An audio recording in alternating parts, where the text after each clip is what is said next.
La presentación de la presentación la va a hacer Ricardo Parra. Cuando quiera, Ricardo. Gracias. Buenas tardes a todos y bienvenidos a esta presentación de la primera entrega de un nuevo sello editorial, La Tribuna Ediciones, que recoge una serie de investigación de historia de la cultura en torno al tema del nuevo orden mundial.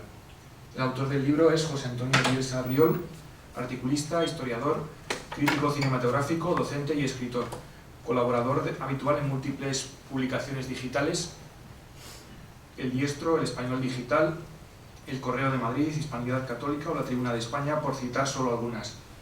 También colabora en la publicación Pluma Libre y Desigual, realizando una encomiable labor de crítica y crónica de grandes clásicos de la cinematografía.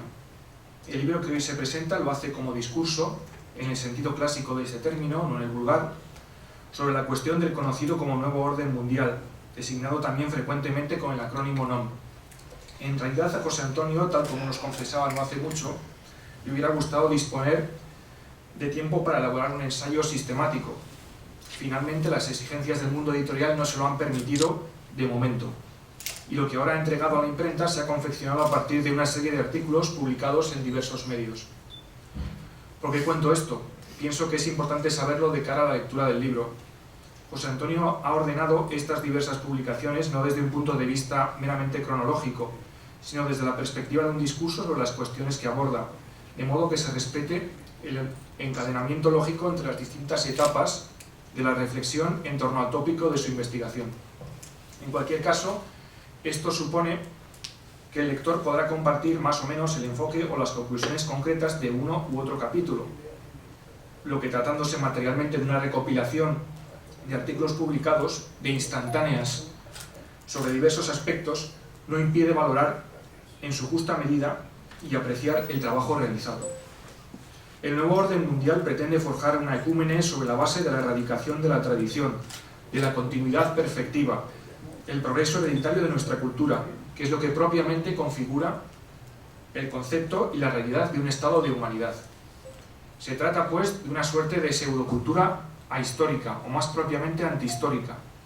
En este contexto, la verdad, como afirma Marx, se hace en la praxis, y en pura dialéctica hegeliana descansa sobre la premisa fundamental del idealismo absoluto. Todo lo real es racional y todo lo racional es real. De modo que lo real ya no procede del ser de las cosas, sino del pensar según un determinado método, que es el de la ciencia experimental, idealizado como aquel que permite el dominio efectivo sobre la naturaleza.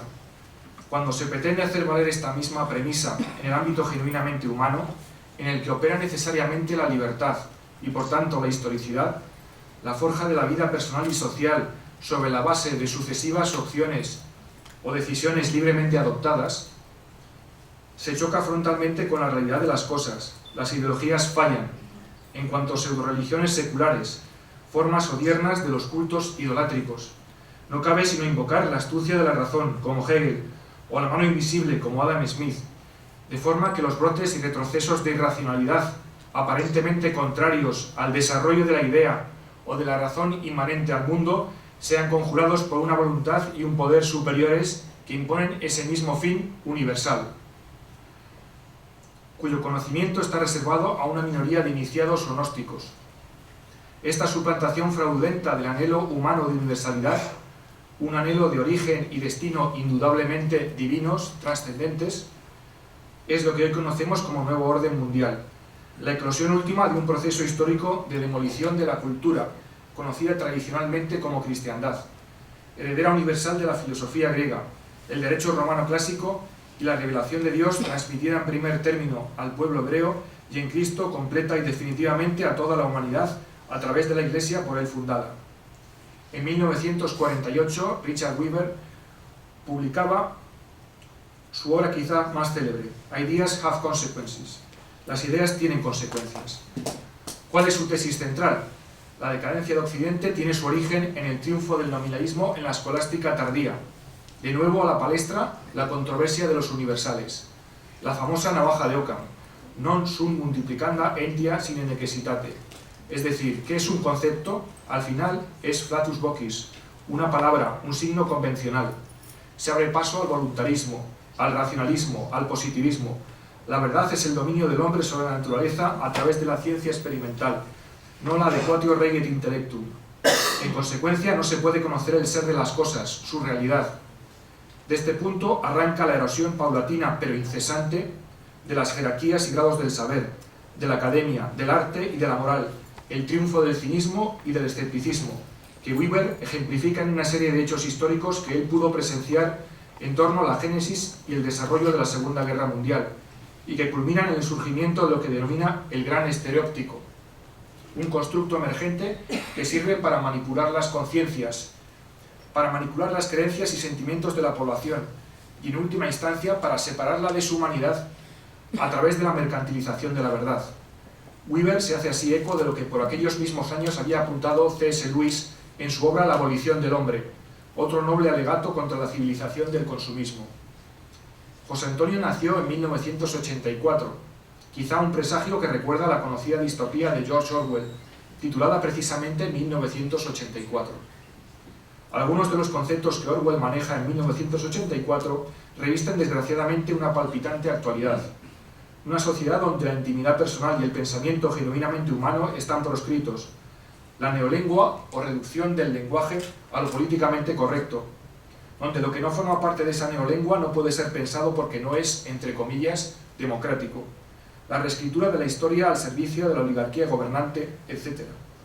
Resultan en este sentido muy aleccionadoras las palabras que escribió el mismo Orwell en un ensayo titulado significativamente Mi guerra civil española. Ya de joven me había fijado en que ningún periódico cuenta nunca con fidelidad cómo suceden las cosas. Pero en España vi por primera vez noticias de prensa que no tenían ninguna relación con los hechos, ni siquiera la relación que se presupone en una mentira corriente.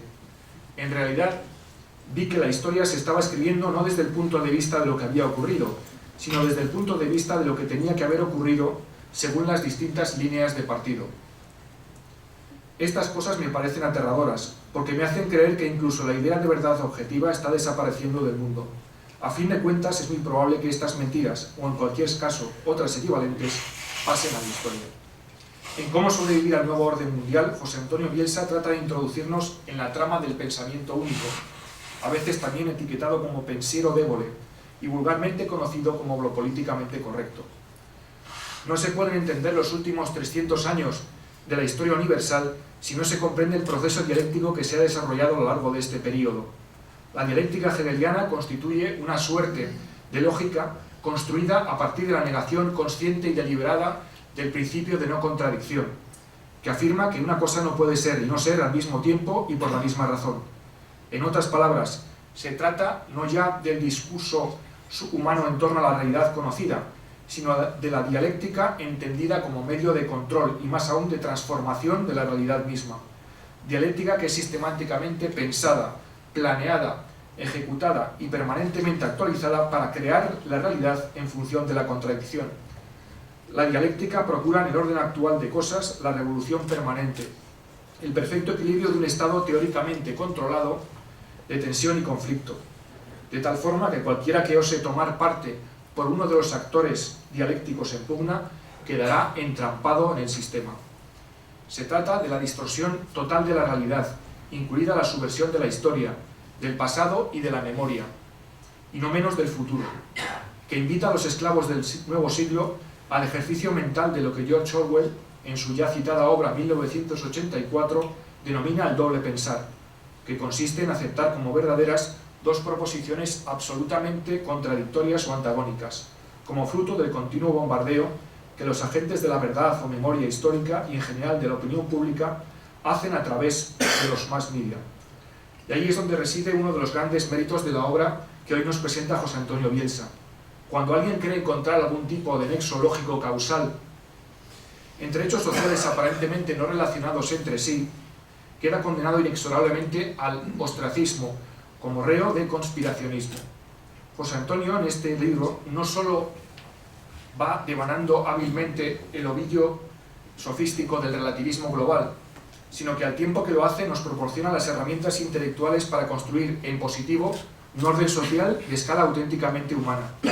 Por eso, entre otros muchos motivos, no de menor importancia el de la limpia prosa del autor, pienso que la lectura de este libro puede resultar sugestiva, revestir un interés que dependerá también, indudablemente, de la postura proactiva del lector, que no puede pretender, sin más, que le expliquen las cosas, que le transmitan un relato, sino que debe empeñarse seriamente en la reflexión a partir de los datos que se le aportan.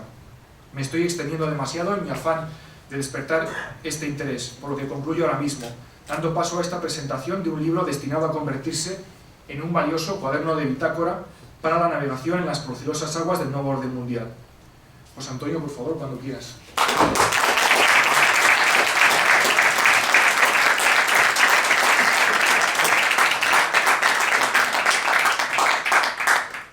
Muchas gracias, Ricardo, por tu extraordinario texto.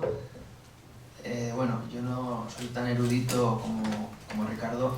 Voy a hacer algo bastante más modesto, que va a ser presentar un PowerPoint en base a una lectura compasada del mismo.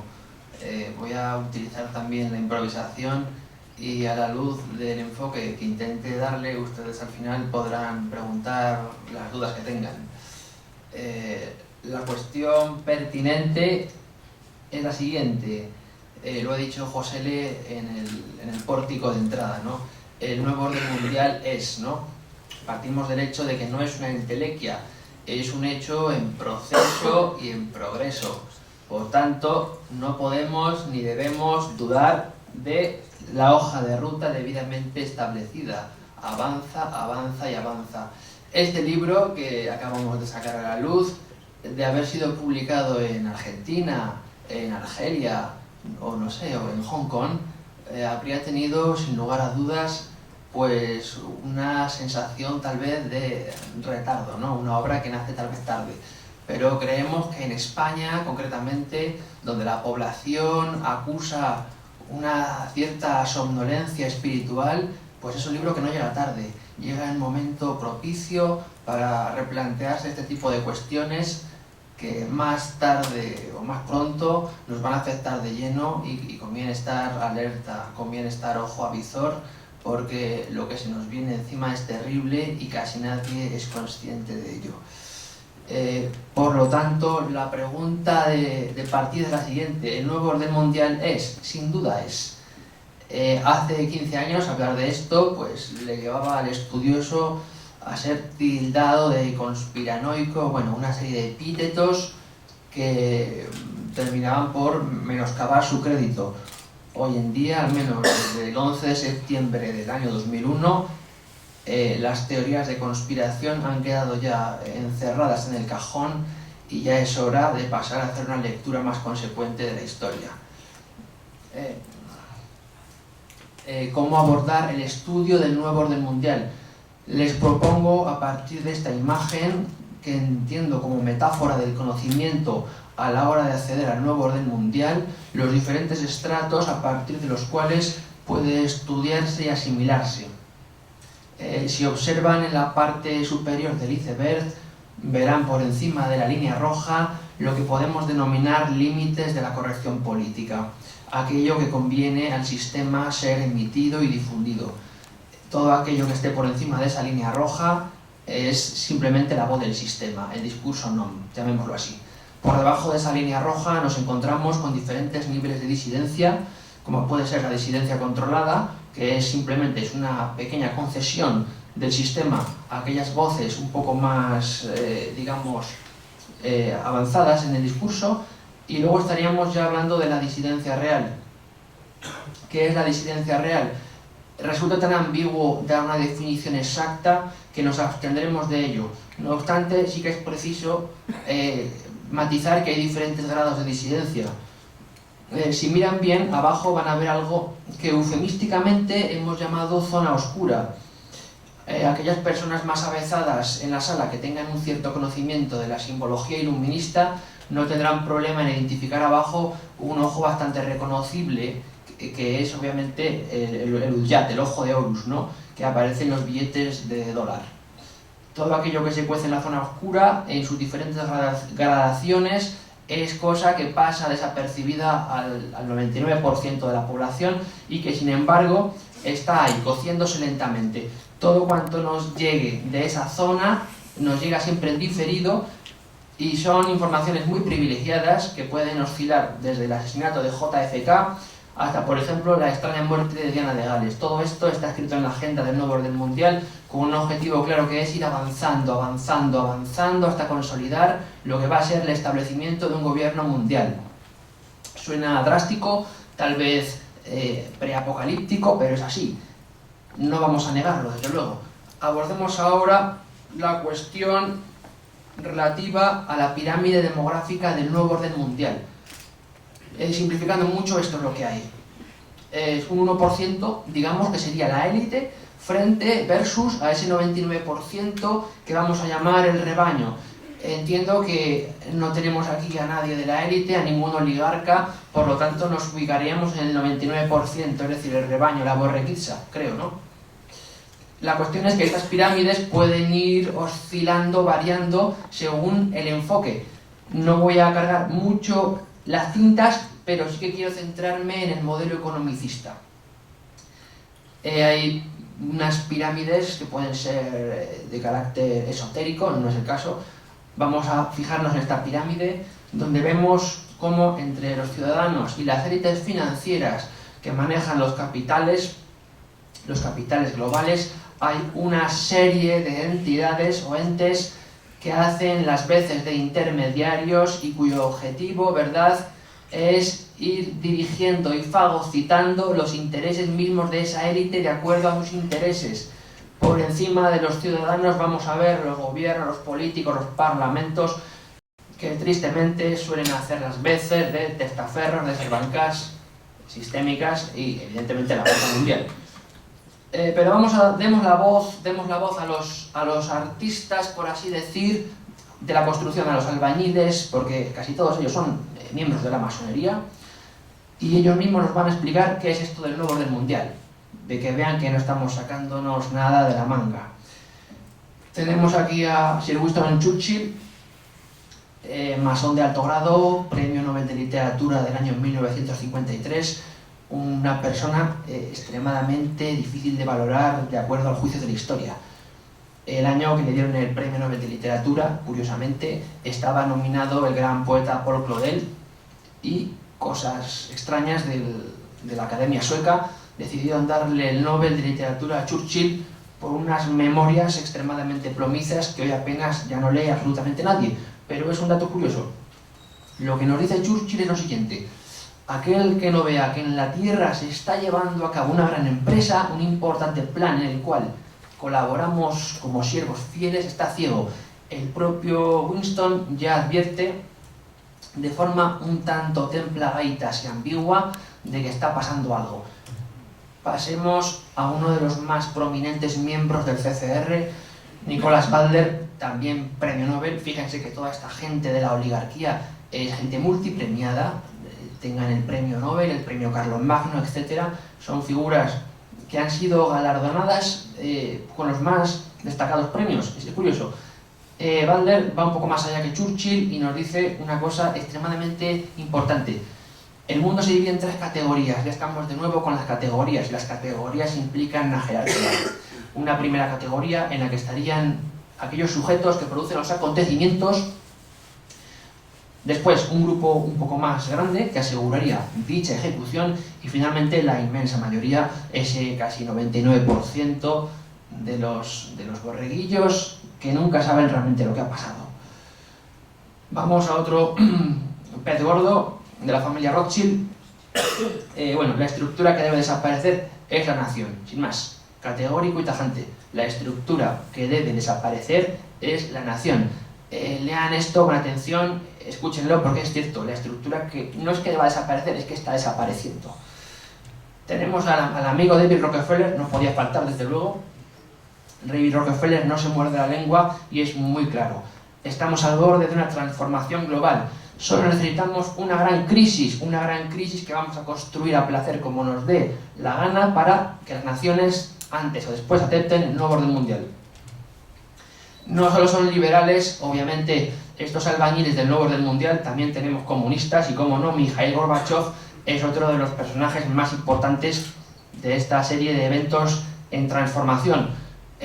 Gorbachev ya habla de un nuevo paradigma, Cita también el ambiente, el medio ambiente. ¿Por qué será? Hoy en día estamos bajo una epidemia ambientalista, por así decir, donde cualquier pretexto ético-moral está condicionado por el tema de la ecología. Me parece muy importante, pero miramos también que el peligro relativista de centrar un discurso ecologista conlleva algunos problemas. En fin, lo que dice Gorbachov es que tenemos que cambiar el pensamiento de esas masas para que la humanidad vea el mundo de una forma totalmente nueva, diferente. Y finalmente vamos a la sexta cita, quizá la más radical de todas, la más totalitaria y amenazante, ¿no? La de uno de los miembros notables del clan Warburg, como es James Paul. Guste o no guste, tendremos un gobierno mundial. La única pregunta es si se logrará mediante imposición o por consentimiento. Por imposición o consentimiento. Es tremendo. Viendo la adormecida sociedad española de nuestros días, yo doy por hecho que va a ser por consentimiento. Porque esto no despierta. Y es sintomático de que algo está pasando. Va más avanzado el nuevo orden mundial de lo que creemos. No les quepa la menor duda. Bueno, esta presentación tiene el objetivo de ser ilustrativa. Para ello voy a seleccionar un montaje de imágenes con el objetivo de que reflexionen a partir de su más prosaico día a día sobre una serie de eventos que constituyen, por así decir, la agenda de nuestras tristes existencias grises en este mundo cada día más feo, donde el espíritu está totalmente constreñido por las tecnologías y esa fealdad monstruosa que ha costado siglos, ¿verdad?, de imponer, ¿no? En la primera, por cierto, antes de nada, es muy importante que se queden con esto, que va a ser el leitmotiv de la presentación. El conocimiento aislado de las partes no va a permitir discernir nunca el significado oculto de la totalidad del mapa. Cada uno puede encriptarse en su círculo, pero no va a haber nunca la totalidad si no decide salir de él, hacer un esfuerzo para extraerse e ir más allá. La primera imagen, alimentación y consumo. Vamos a los supermercados, nos rodeamos de productos procesados, se habla de bisfenol A, aceites de palma, de colza, el flúor omnipresente, las nuevas enfermedades, es un tema recurrente, sí. Sigamos. Borrado y reescritura de la historia. Me da igual que sea simplemente la liquidación de los registros arqueológicos de Oriente Medio, como en Hatra, en Nimrud, en Palmira, ¿no?, donde se han intentado hacer cosas terribles. La destrucción del patrimonio neogótico en Francia. En fin, son cuestiones, voy a adelantar porque si no nos dilatamos más. Pasamos al nuevo modelo de marcación, otro tema curioso, ¿no? El biochip, la biometría emergente, las monedas virtuales, la inteligencia extraterrestre, presente sobre todo a través del cinematógrafo hollywoodiense. Se establecen unos modelos casi predictivos de anticipación para que la gente vaya asimilando esto. Nuevos modelos demográficos, nuevas utilizaciones geográficas. Se aspira a crear un modelo multicultural, hiperglobalizado, donde África, por así decir, se pase a convertir en el vertedero de escombros del planeta. Bioética, un nuevo modelo de bioética, basada en la eugenesia, la eutanasia, el abortismo, el animalismo, en fin, ese relativismo tan devastador que nos está llevando verdaderamente al infierno. El nuevo modelo también implica un mundo supervigilado, hipercomunicado, una cárcel sin barreras visibles, claro. El gran hermano orwelliano sigue más cerca. El progreso. Esta nueva política de bloques económicos que se establecerá, como pueden ver, a través de estos ensayos previos al gobierno mundial, como pueden ser la Unión Europea, la Unión Asiática, la Unión Americana, etc. En fin, resumo. Todo esto nos lleva de forma categórica, abiertamente maniquea, y sin ningún intento de ocultamiento a una clara oposición entre lo que es el viejo orden cristiano y el nuevo desorden mundial. Y digo desorden porque de orden no tiene absolutamente nada. Vamos a ver las más peregrinas filosofías, ideologías, ideosofías, lobbies, sectas, contubernios, con el claro objetivo, ante todo, de destruir el viejo orden cristiano. Esto es así. Aquel que no lo vea, le recomendaría que fuera el oculista. Pasemos, previa observación, por favor, una vez han intuido ustedes estas imágenes que pueden tener en común, que me temo que sí, no hace falta ser muy despierto para verlo, verán cómo ese modelo orwelliano está cada día más cerca. En Orwell estamos hablando de un totalitarismo duro, aquí se trata de un totalitarismo blando, un totalitarismo hedonista, un totalitarismo que te masajea, que te va pudriendo lentamente el espíritu hasta destruirte. Una sociedad que ha perdido el norte acepta cualquier cosa mientras no le duran los pies. Pasamos a la segunda parte de mi exposición, que espero que no se dilate más allá de lo prohibitivo, porque no quiero tampoco saturarles, y voy a tratar algunas cuestiones que están en el libro de forma implícita, pero que no son realmente el objetivo en sí, porque el libro pretende abarcar muchas más parcelas, ¿no? Y esta cuestión del nuevo desorden mundial, que implica, repito, reitero, una ideología totalitaria, vuelta a lo de antes, al leitmotiv, se funda en una serie de paradigmas. Son muchísimos paradigmas. Yo solo he seleccionado 9 de ellos. A saber, empezaremos quizá por el más importante, el nuevo paradigma geopolítico. ¿Qué postula, qué propone este nuevo paradigma? El desmantelamiento de los estados, de las soberanías nacionales, destruyendo también las soberanías políticas, económicas, alimentarias, culturales, etcétera, etcétera, con el claro objetivo de suprimir las fronteras, esas políticas de bloques económicos clásicas devenida en una serie de fronteras invisibles que van a ser esenciales para que el nuevo orden mundial se consume y pueda establecer ya el gobierno mundial, el gobierno tal y como la élite lo quiere ver, ¿no? Esa élite financiera que está en la sombra de la sombra, desconocida del mundo, pero que opera perfectamente con un conocimiento de causa manifiesto. Este es el paradigma geopolítico. Vamos al segundo, el teológico.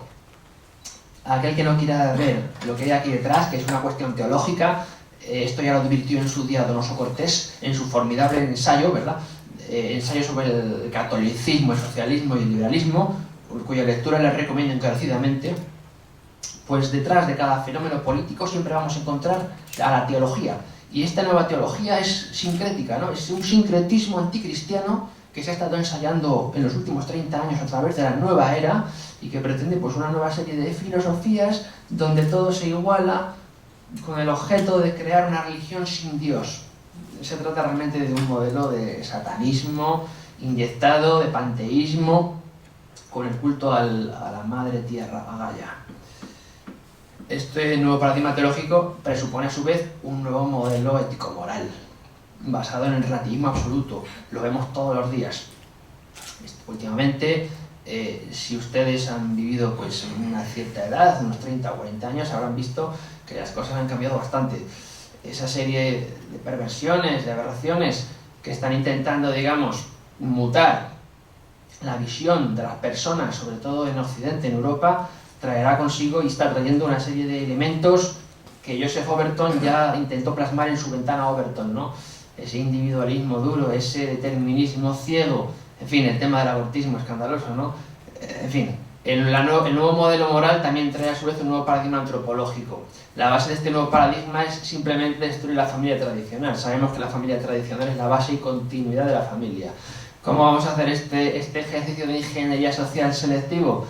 Deconstruiremos el sujeto y una vez hayamos deconstruido el sujeto, pasaremos a proceder a la destrucción de su mente. Hoy en día esto se lleva a través de la ideología de género. No es políticamente correcto atacar la ideología de género porque sabes que si atacas la ideología de género, pues bueno, estás ya, digamos, marcado por el sistema. Bueno, no nos preocupa el tema, la verdad. La cuestión es que el transhumanismo es lo realmente importante y una vez hemos elaborado este nuevo modelo, pasaremos ya a la poshumanidad. La poshumanidad es una cosa muy, muy real, está aquí ya. El señor Neil Harbisson, como pueden ver aquí, es un cyborg es el primero, seguramente, en su, digamos, entre comillas, especie, y realmente ha sentado cátedra, ¿no? Ya todos tienen una legión de seguidores que quieren seguir sus pasos. Este señor, obviamente, necesita de esas máquinas por razones médicas. Pero bueno, en fin, el paradigma económico todavía es más desolador. No soy economista, desde luego, y no quiero errar en mi posición, pero lo que aquí pone es evidente y ustedes ya lo están sufriendo. Toda transacción onerosa estará mediada por la banca. El dinero físico, como escapa a ese control, desaparecerá. Está desapareciendo. La virtualidad del dinero tiene como fin poder cambiar su valor en función de los intereses globales. O sea, un golpe de tecla desde los despachos de la familia Rothschild van a determinar ya lo que su dinero vale o no vale. Se van a implantar rentas básicas, lo estamos viendo ya. El trabajo productivo se va a liquidar. Ya no interesa que trabaje el hombre, interesa que la máquina sustituya al hombre. Estamos también ante el fin de la propiedad arraigada. En fin, es terrible aquellas personas que tengan algún atavismo por la tierra, por el campo, por las propiedades de sus antepasados, que sepan que eso también dentro de poco les será arrancado de las manos. El nuevo paradigma estético al que soy especialmente sensible en cuanto a historiador del arte. Yo he sufrido los nuevos planes estos de estudio, devastadores. En la academia he visto cómo me intentaban dar por bueno una concepción del arte que no es tal. Aquí tienen una tela de George Baselitz, es lo que se puede tildar de arte degenerado. O sea, es un pintor cuyo mayor logro, sin lugar a dudas, es pues poner las obras boca abajo. En fin, se trata de... ¿Vamos bien de tiempo? Vale, perfecto. Se trata de legitimar el antiarte para celebrar el no sentido, una orgía basada en la destrucción del lenguaje, para atentar contra la inteligencia, de modo que todo es arte. Cuando van a Arco, cuando vemos los últimos premios Turner o Velázquez, ¿no? ¿Qué se está premiando? Es una pregunta que nos hacemos. Los criterios de calidad y valor desaparecen. Todo pasa a ser corruptor, ininteligible. Esto se llama marxismo cultural, pero no realismo socialista a la manera de Joseph Stalin. No, estamos hablando de otra cosa bastante más corruptora. El arte figurativo ya no existe, por así decir, y si pintas arte figurativo te van a tachar de que eres un artesanito kitsch sin ningún valor, ¿no? El paradigma lingüístico, de nuevo, vemos como cada día nuestros jóvenes menos preparados, más indoctos, con unas verdaderas carencias lingüísticas gramaticales en la sintaxis tremendas, pues hace lo mismo, ¿no? Estamos en la era de los emoticonos, de los mensajes hiperfragmentados. O sea, ese empobrecimiento del hombre, que es animal del lenguaje, nos lleva pues a una muerte del lenguaje, ¿no? El lenguaje se banaliza a través de ese mensaje destruido, sobredimensionando los medios. Estamos aquí también hablando de estas teorías de filósofos como Paul Virilio o Flusser, ¿no? O sea, la teoría de los medios. El nuevo paradigma jurídico, no sé si tenemos aquí algún jurista, pues es otro tema bastante tremendo, ¿no? Se llama realmente garantismo jurídico de este jurista, ¿no? Luigi Ferrajoli, que ya instituyó bien las claves teóricas de esos postulados, basados en el derecho subjetivo. Esto nos trae pues una serie de problemas, ¿no? Como la separación entre derecho y moral, la separación entre delito y pecado, la separación entre validez y justicia. ¿Estamos realmente ante la muerte del derecho? Es una pregunta tremenda. Finalmente llegamos al cajón desastre, que es el noveno paradigma, el paradigma histórico-filosófico, que es el que más en el plano inmediato nos debería preocupar, y es que la verdad ya no pasa a ser nada, pasa a debatirse, porque esa verdad está prefijada por la élite. De modo que el relato se rehace continuamente sobre unos principios de subjetividad que impiden afirmar rotundamente que eso sea la verdad, puesto que estamos ya en el terreno de las filosofías blandas. Esto es no el fin de la historia de Fukuyama, estamos ya en la era de la posverdad y las consecuencias van a ser terribles, quieran o no. Yo, desde una modesta perspectiva constructiva, fundada pues en la filosofía perenne y en el estudio del tomismo, llego a la conclusión de que tenemos que dar por hecho que la verdad solo puede ser una. No podemos estar jugando con 5 o 20 verdades, porque entonces nos vamos a volver todos locos, y eso es lo que el sistema quiere. La cuestión es, ¿hay acaso una salida como en el poema de Kipling, If? Sí hay una salida, sí. A cambio, pues, decidimos ponernos manos a la obra de forma organizada y consecuente para intentar salir de este atolladero. No quiero acabar mi breve exposición, espero que no haya sido demasiado tediosa, sin citar al Divino Maestro, cuyas palabras hoy más que nunca resuenan con más fuerza. La verdad os hará libres. Esa es la cuestión. Muchas gracias.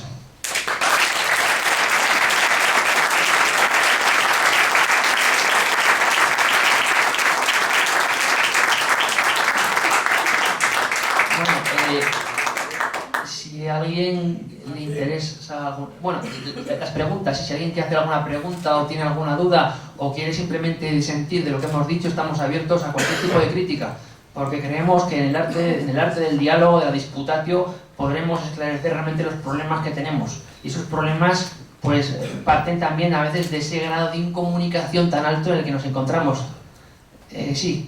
Bueno, pues, si quieren pueden encender la luz para visibilizar mejor... Sí. Aquí hay mucho que preguntar y rascar. Sí, adelante, caballero, pregunte. Primeramente me gustaría saber la edad que tiene don José Antonio Bielsa. Pues sí, tengo en estos momentos 34 años, que es una edad bastante avanzada. En la era de las cruzadas, a mi edad muchos ya venían destrozados del viaje. Quiero decir que tampoco soy tan joven, pero sí, agradezco el interés por mi evolución biológico-cronológica. Gracias. Entonces, ustedes están contra el orden mundial. Yo al menos, estamos totalmente en contra del nuevo orden mundial. Estamos a favor de... Sí. Que son los poderes. Y nos quieren convertir a todo el mundo o a todos los pueblos en borregos. En una papilla informe. ¿En borregos? Una gelatina borreguil perfectamente, sí, diluida, sí. Sí, pero, oiga, los humanos podemos acabar con esto, ¿eh? Si a mí tanto me complica la vida, pues los jóvenes no van a querer tener hijos, y entonces esto se acaba. Es un problema, evidentemente, porque no tenemos relevo demográfico en España. Sí. Por mi parte, para empezar ya vale. Después a lo mejor sí. Pues muchas gracias. Díganos algo. ¿Alguna cuestión más? No, díganos si No, a ver, el libro, insisto, es una obra modesta que pretende apoyarse en algunos argumentos empíricos bastante factibles. No se trata aquí de hacer elucubraciones teóricas de alto vuelo, sino de, usando la filosofía del sentido común escocesa, intentar explicar las cosas como se explicaban antaño en España, de forma muy clara, ¿no? Tenemos el refranero español, que sin duda es uno de los códigos morales más eficaces a la hora de comprender las cosas. ¿Qué más les puedo decir?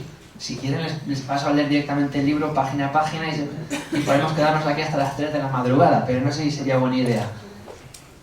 Perdona, ¿no crees que va a ser, no digo imposible porque no hay que consentir eso, pero no crees que va a ser muy difícil cuando el sistema educativo está dedicado a cambiar la sociedad, o sea, haciendo ingeniería social?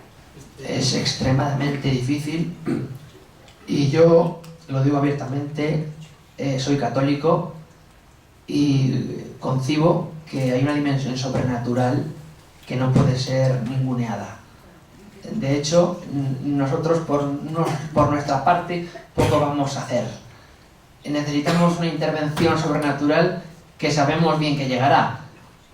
Bueno, en esta época de escepticismo, donde el modelo de descreimiento alcanza cotas significativas, pues hablar de estas cuestiones donde estamos tiranizados por una moral masónica laicista, pues hablar de esto pues resulta, bueno, ¿qué está diciendo este? Pero sí, es evidente que el nuevo orden mundial es irreversible, lo sabemos, pero lleva las de perder, porque el nuevo orden mundial tiene en su núcleo interno una parte maldita, autodestructiva, que no va a conseguir llegar a implementarse, absolutamente. Y eso, de lo por hecho, que ese modelo del nuevo orden mundial que quieren, que es construir, hacer del mundo una verdadera granja de cerditos, será muy difícil que ocurra. Habrá muchísima sangre, muchísimos caerán por el camino, serán sin duda los héroes, pero, entre tanto, siempre ha habido luchas. El estado natural del hombre es la guerra, ¿no? El pacifismo dice que no, bueno, ya lo veremos. ¿Habrá que sacar las armas algún día? No lo sé, no estoy aquí haciendo un llamamiento a las armas, pero sí a que tomemos conciencia y nos armemos de esas armas dialécticas, que para un católico bien puede ser el rosario, o para una persona que no es católica, pero sí se considera identitaria, patriota y que defiende la soberanía de su nación, pues se fundan en unos principios morales que no son subjetivos, son objetivos, y son objetivos porque han funcionado durante 2 milenios al menos. Sí, adelante.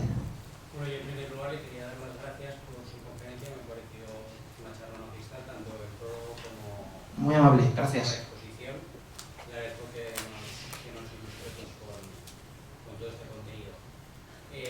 Lo único que no me ha quedado muy claro es nosotros como católicos, como patriotas, como identitarios, cómo podemos hacer esa resistencia a esa relación de paradigmas que se están dando o sea, yo por ejemplo he oído y estoy en contacto con Rod Dreher de la opción benedictina, pero no sé si hay alguna variable o alguna manera de alguna fórmula que se esté llevando a cabo a todo esto.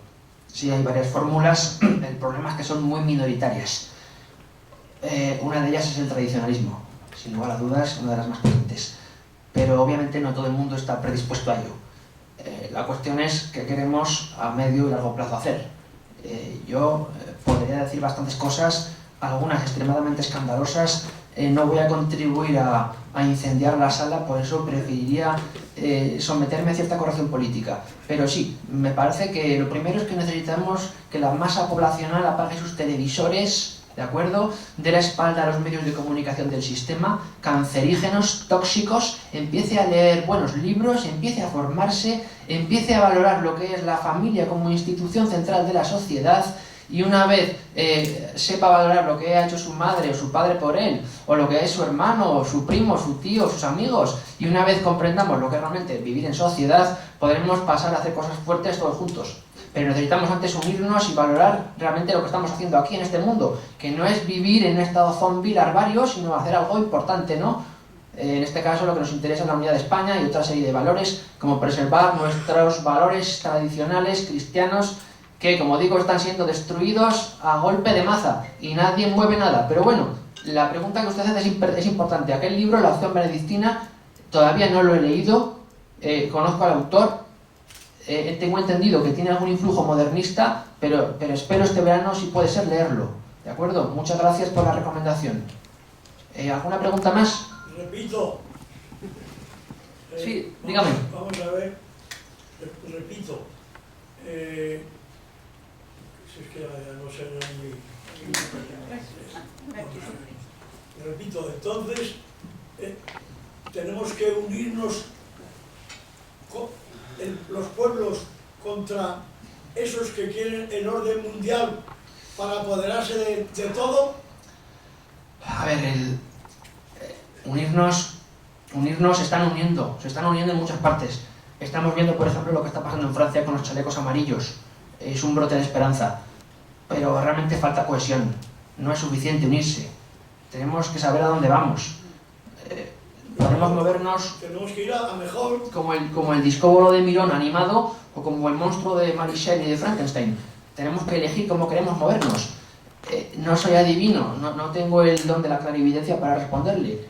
Pero el primero es que necesitamos despertar las conciencias dormidas.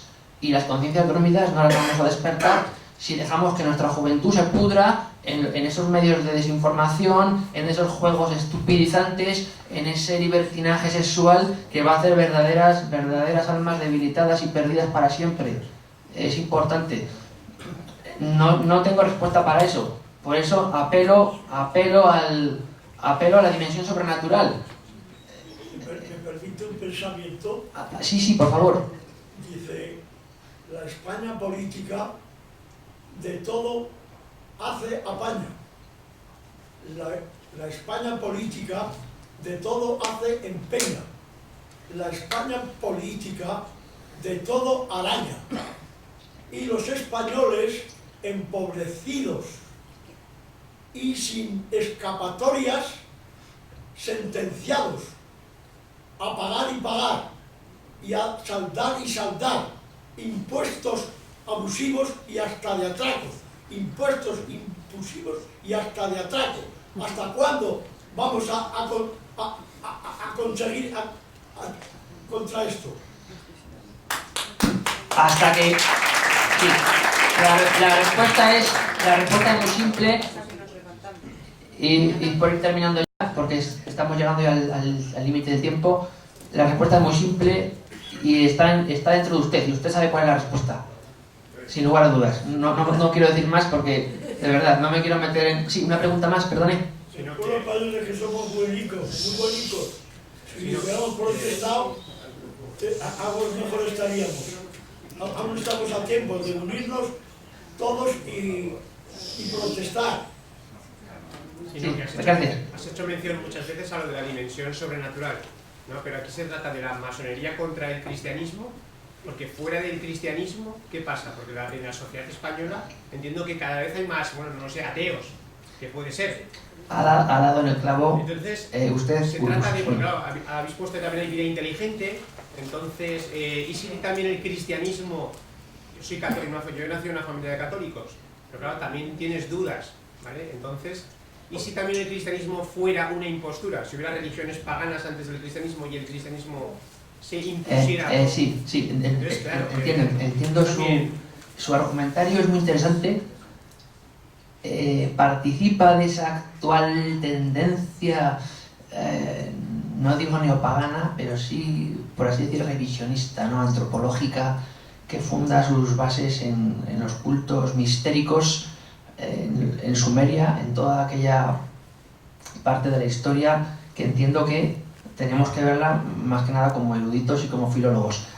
Al hablar de la masonería, tienen ustedes que entender que la masonería solo es un brazo más de la zona oscura.